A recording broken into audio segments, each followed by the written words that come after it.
First of all, congratulations to the second feature. I really enjoyed it last night. I thought the film, the storyline, the wardrobe, the costume design, everything was amazing. Fantastic. What made you want to direct and star in this film, the story of Charles Dickens? Well, I was really surprised that I would find myself doing what they call a period drama. Right. But I didn't think I wanted to do that. They've been done many, many times, and do they have any currency today? Anyway, the story came to me, the script, and then I read the book by Claire Tomlin, this great biography of Nellie Turner, and it just really affected me.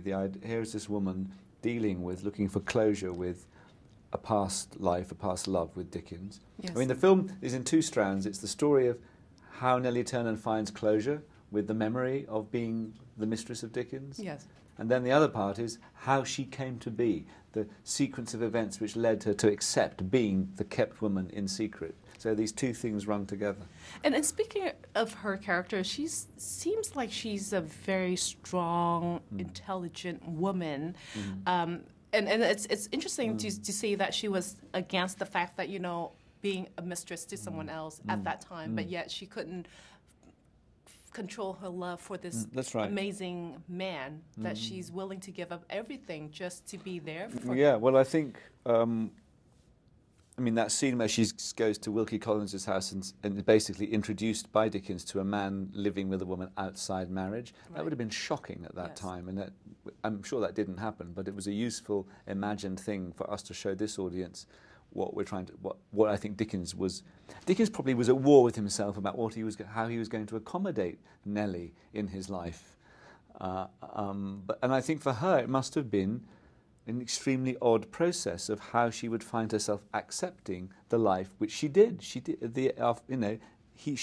agree to be set up in a house under a false name, and he would come and visit her. And what was my question to myself and Abby, who wrote it, Abby Morgan, what was that journey like for Nellie? How did she make, you know, it would have been shocking as a bald proposal. He could never have said, will you be a mistress? It had to sort of have fallen into place in these odd circumstances. But I do think the mother, played by Kristin Scott Thomas, amazing, acquiesced in it, sort of silently brokered it, because, you know, her acting wasn't her strength, and Charles Dickens is there offering support. So is stability. She right? Stability, exactly. At the time. So was it tough for you to direct this film at the same time star? It was very hard, and I was sort of uncertain about doing it to begin with, and then it was, in the end, I couldn't resist Dickens.